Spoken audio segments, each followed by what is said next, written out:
Well, shall I say it? Let's get freaky.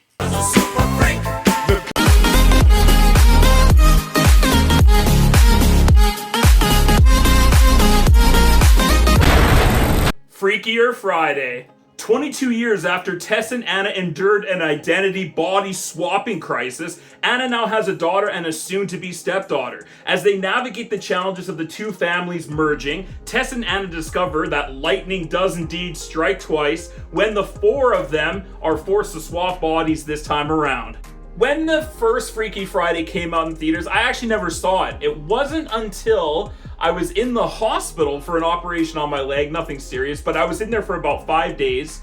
So I was morphined out, and there was only 3 movies I could watch in the unit where I was staying. The 3 films that they had available to watch were Teenage Mutant Ninja Turtles, Yas Queen, Finding Nemo, Yas Queen again. Queen, yes queen, yes queen. And Freaky Friday. I popped in Freaky Friday and I had myself a fun afternoon. Hilarious Jamie Lee Curtis and Lindsay Lohan combiner film. Like, I really enjoy the two of them together. So I do have a little bit of an emotional, recall, kind of core memory around this movie. So when I heard they were making a Freakier Friday, I wasn't actually that excited, but I was like, okay, I'll go check it out. I'll lower my expectations. It's probably like a straight to Disney Plus sort of sequel movie. And boy, I was wrong. This movie was awesome. I really enjoyed it. I'm quite surprised actually at how much I enjoyed it. Maybe because I adjusted my expectations going into this film, but I thought this was just going to be sort of like a repeat run-of-the-mill sort of same thing as like the last movie, and it is in parts. I'm not saying it's not like the last movie, the original film, but what I like is that they didn't do a carbon copy sequel. They actually changed some things around. They added a lot more characters and then dialed back some characters. They had, enough nostalgia that I was like excited, and my millennial nostalgia is like, yay, but it didn't go over reliance on it, and it didn't just do nostalgia for the sake of like, hey, remember this? They actually built it into the story of the characters, of the 4 main leads, and I thought they did a great job with making a sequel film that doesn't necessarily follow the same steps as its predecessor. I thought it was really well directed, a lot of fun. Some of the camera shots and cinematography was actually pretty good. This movie looks great. They tie together, even though there's 22 years difference between the 2 movies, they still look and feel the same. And that is quite a really great accomplishment, yet still making it a little bit different from the first. The next thing about this movie that's really great are the performances. Of course, Jamie Lee Curtis is hilarious and fantastic in this movie, and they use Jamie Lee Curtis in so many great different ways. I thought she was brilliant in this movie. And then Lindsay Lohan was awesome. This is like a great return of Lindsay Lohan back in this role. I think she's great in this movie. She does a little bit of singing, a little bit of air guitar playing and stuff like that, just like the original film. And I love how they progressed her character and grew her character from the last film. One of the best and maybe one of the scene-stealing performances in this movie is Julia Butters. I thought she was great as Anna's daughter, and her and Lindsay Lohan have great chemistry, and she does a great job of being Lindsay Lohan. And then 10 minutes in, I went, it's the little girl from Quentin Tarantino's Once Upon a Time in Hollywood, Trudy. I was like, oh my god, it's Trudy. I love her. She's so good in this movie, and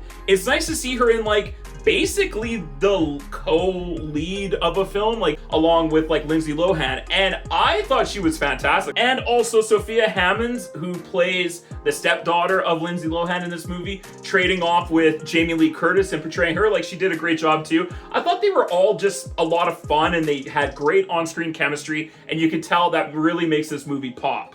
Actually, I thought the writing was pretty good.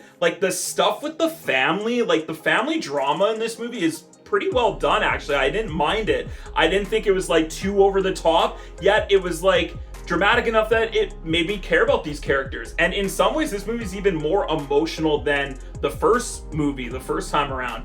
And I like that. I like that it's not just all slapstick comedy. It's got some real things that it's talking about, especially about blending families, merging families.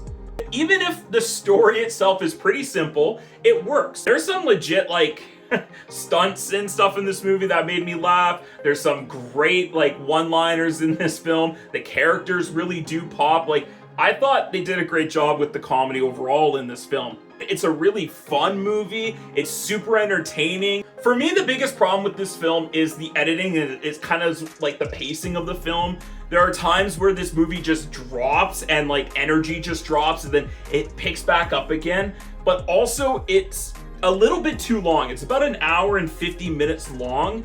And I don't remember how long the first one is, but I watched the first one recently. It didn't feel as long as this film. There are times in this movie where I was like, all right, like we can wrap things up, or we should have gotten here a little bit sooner. There are some characters in this film that just kind of show up and it's like, hey, remember this guy? Like, I really didn't feel like Jake needed to be in this movie. Chad Michael Murray, like, I don't mind having him back. It's great to see him on screen again, but like his character doesn't actually serve that much overall, besides like, hey, remember the ex-boyfriend that, you know, had a crush on Jamie Lee Curtis's character? Like, that's the only time that I felt where the nostalgia of the original film kind of overtook this movie a bit more than I wanted it to. There's a lot going on because there's 4 characters, and so they really brush over like the magic of this movie, or like, you know, how they switch bodies and stuff like that. And so if you think about this movie too much,